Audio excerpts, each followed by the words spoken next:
Bienvenue à tous. La semaine caractérisée par beaucoup d'événements en République démocratique du Congo, mais également à travers l'Afrique. Nous allons épingler cette épidémie d'Ebola qui vient de contraindre la Côte d'Ivoire de fermer toutes les frontières, notamment terrestres, avec la Guinée, le Libéria. Oui, Ebola, est-ce que l'Afrique peut s'en sortir toute seule? On a vu que l'OMS semble débloquer quelques millions de dollars pour endiguer la situation. À Washington, on en a parlé suffisamment d'Ebola, mais ça semble un peu dépasser, je dirais, les organisations de santé sous-régionales. Au niveau de l'Afrique, est-ce qu'il y a une politique de santé commune? Comment la Chine s'en est sortie avec la grippe aviaire? Comment l'Europe s'en est sortie avec d'autres épidémies qui ont frappé ces continents? Nous allons voir tout à l'heure avec les journalistes en place comment on peut s'en sortir. Heureusement qu'en République démocratique du Congo, jusque-là, il n'y a pas encore de cas. La réunion qui vient de se tenir, c'est samedi entre le ministre de la Santé qui vient tout droit de l'Équateur. On a soupçonné une maladie et ça découle qu'il n'y a pas de cas d'Ebola en RDC et que tous les soupçons sont en train d'être regardés de très près pour prévenir éventuellement, parce que la RDC a une expertise en la matière, qui a déjà même envoyé une délégation du côté de l'Afrique de l'Ouest pour résoudre ce problème. En RCA, oui, ça bloque un peu là-bas. Ça bloque pourquoi? Parce que la dame, Mama Katis, comme ça qu'on l'appelle, Sami Panza, a nommé un Premier ministre, ça fait plus d'une semaine. Elle a fait un petit tour en Angola chez Dos Santos, on lui a promis de l'argent, oui, beaucoup d'argent, un peu d'indépendance, ce qui ne met pas d'accord Brazzaville. Oui, Brazzaville n'est pas d'accord que Sami Panza prenne un peu des airs d'indépendance par rapport à la médiation. Donc, elle a nommé un Premier ministre qui n'est pas de consensus, même s'il provient de la Séléka. Tratation, ça continue, le gouvernement n'est pas de consensus. Enfin, si tout cela s'est passé en RDC, comment allait se passer? C'est justement pourquoi ça bloque en RCA. C'est un cas d'école qu'on doit naturellement s'inspirer pour ceux qui pensent bien et qui rêvent de la crise en RDC. Et on va naturellement, avant de développer ces deux titres, parler quand même de cette démonstration de force du Palou ce week-end, enfin cette semaine.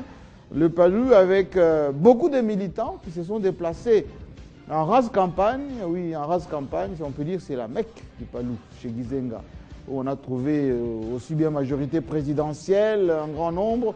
Oui, exceptionnellement, Vital Kamerhe, qui aimerait bien se rapprocher de la majorité, y était aussi invité par le Palou. Palou qui est toujours pour la continuation du gouvernement des nationalistes. Donc on va essayer d'en dire un mot tout à l'heure. Makashi, qui est en train de mobiliser le Palou en le modernisant, ce parti lumumbiste.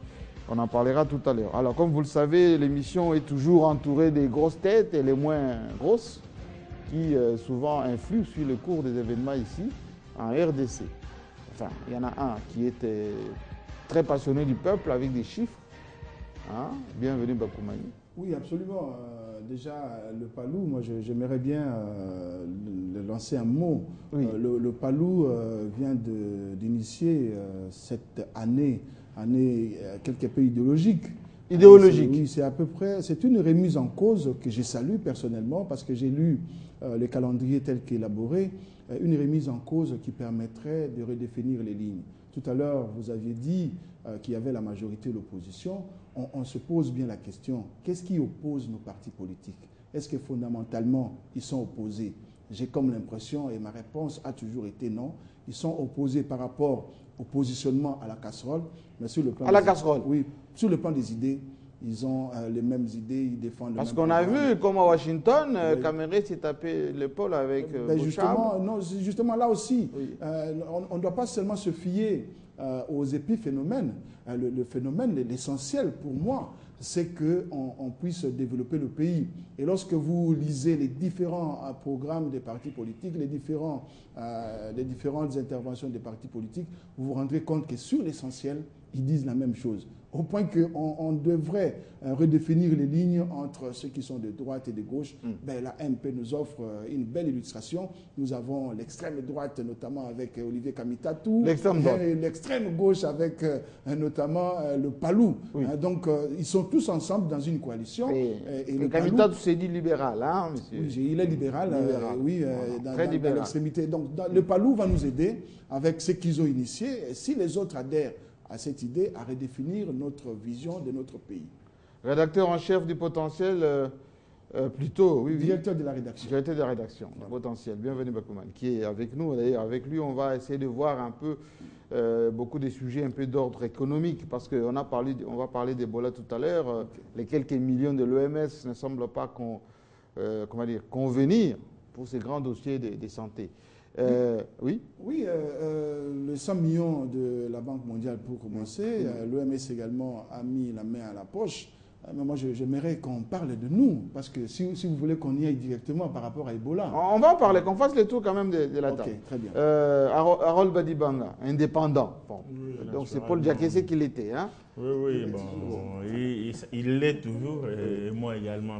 Donc vous avez abandonné le peuple pour non, dans l'indépendance. L'indépendance, c'est d'abord un état d'esprit. L'indépendance, c'est par rapport à l'organe qui m'employait. Oui. Mais je suis analyste indépendant, pas proche du peuple, mais dans le peuple, pour voir ce dont le peuple a besoin, pour parler en lieu et place de la population, pour que la population se retrouve. Voilà, les piliers de l'économie, enfin, celui qui a les secrets, les dessous de ceux qui décident en matière économique, Jérôme Sekana.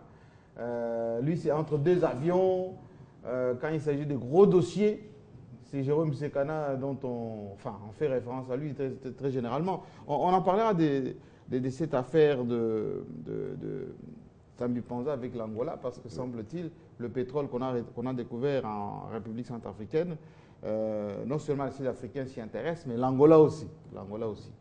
Voilà, mais si je pouvais déjà, parce qu'on fait les tours de table déjà, parler de Palou. Moi, j'ai salué la maturité de Palou. 50 ans, c'est quand même un demi-siècle. Une cohérence quand même de Palou, non? 50 ans de lutte. Et j'ai entendu les patriarches dire qu'en tout cas en Afrique, ils sont parmi les plus anciens partis politiques. Mais moi, voyant les chronogrammes de ces festivités, moi je me dis, le Palou peut aller plus loin. Nous sommes dans ces pays, nous n'avons pas une vision commune. Nous n'avons pas un plan Marshall pour développer ce pays. Et chaque fois quand les politiciens d'une certaine obédience arrivent au pouvoir, ils recommencent à zéro. Ils remettent en cause tout ce qui a existé.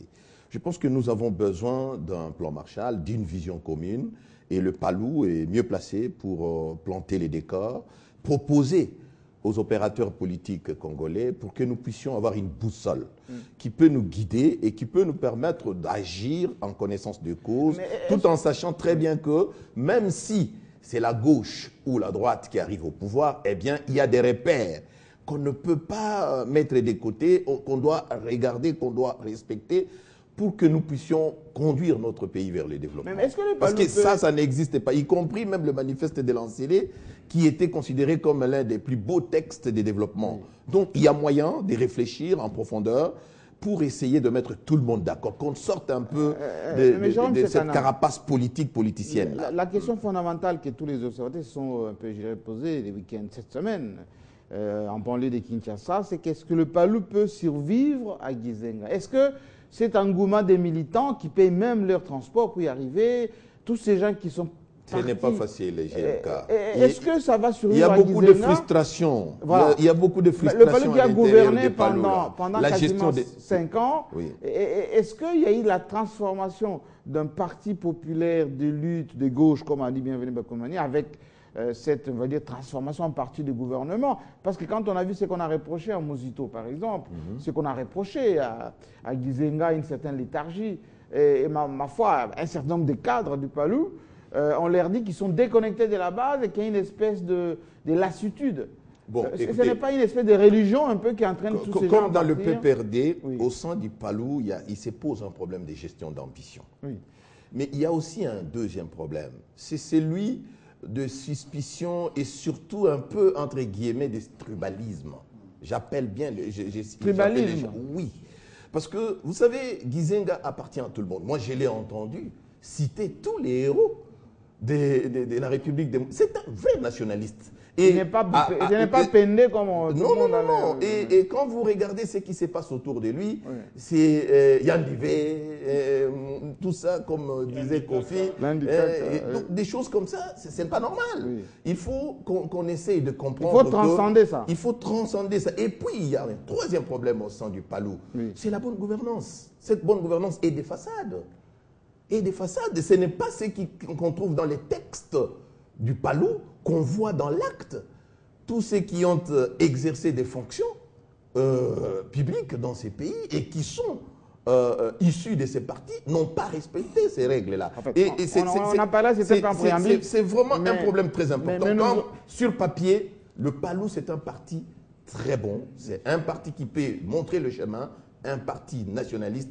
Mais les acteurs au sein de ce parti doivent se remettre en cause. Mais justement, je prends rendez-vous déjà avec les téléspectateurs pour une grande émission avec Makiashi, qui est le porte-parole maintenant de Gizenga. Vous ferez mieux de nous associer pour qu'on essaie de lui tirer le verre du nez. Absolument, la semaine prochaine, maintenant que le patriarche a parlé. Oui, l'homme qui veut tout chambouler, y compris le Palou peut-être, n'est-ce pas?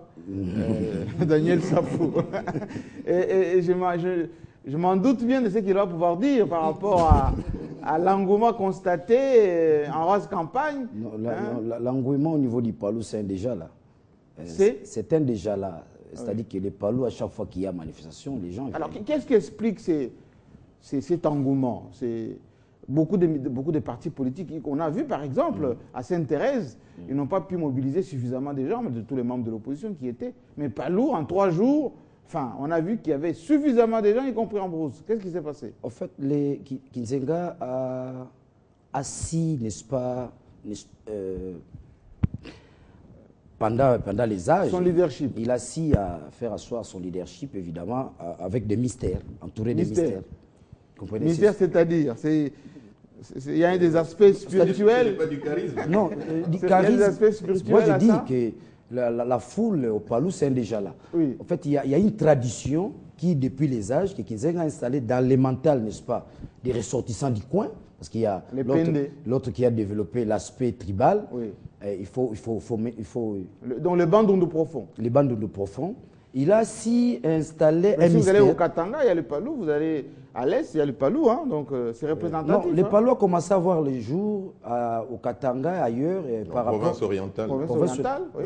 Avec le Lumumba qui était là. Oui, c'est ça. Là, ce n'était pas encore les Palou. Faisons la part des choses entre les Palou en tant que parti politique et Gizenga en tant qu'individu. Oui. Vous comprenez? Donc, en fait, aujourd'hui, on peut associer les Palou à Gizenga, mais les Palou, c'est un parti, Gizenga aussi, c'est Gizenga. Mais Gizenga, si, n'est-ce pas, mettre ensemble, et les Palou, et lui en tant qu'individu. C'est pourquoi je dis que c'est entouré de mystères. Dans les coins, dans les plus profonds des Bandundu, chacun vous raconte Gizenga, selon lui dit, il sera le président de ces pays, tôt ou tard, ce sont des prophéties, beaucoup de choses. Et avec la mallette. Et ce sont ces mystères. Il y a l'indépendance dedans. Les mystères qui entourent Gizenga, qui continuent à agir jusqu'à aujourd'hui. Les gens n'y viennent pas comme ça. Il est pris comme un gourou. Comme un dieu. Comme un dieu. Oui. Mais il a su aussi maintenant, il est tenté d'associer maintenant la nouvelle crème, le jeune Makiashi. Il associe juste pour ne pas réduire sa vieillesse, n'est-ce pas, à la gouvernance du parti. Oui. Il essaye un peu d'utiliser le jeune, le nouveau sang, et pour maintenir les partis en tant qu'activité et en tant que foule. Mais comment il gère Gizenga? On va terminer là pour aborder les grands sujets Ebola. Comment il gère les ambitions? On a vu Kawanda, sa nièce, enfin, ou les autres qui avaient des prétentions, il les a gérées de main de maître, hein, parce qu'on l'a vu lui-même dire des choses, etc. Mais la fidélité avec Joseph Kabila, depuis 2006, il est resté constant. Contrairement à Zanga Mobutu, contrairement peut-être à d'autres qui étaient avec les chefs de l'État, il a encore redit ce week-end qu'il reste au sein de la majorité dans le gouvernement des nationalistes. Omeminako était envoyé spécial du président par rapport à ça.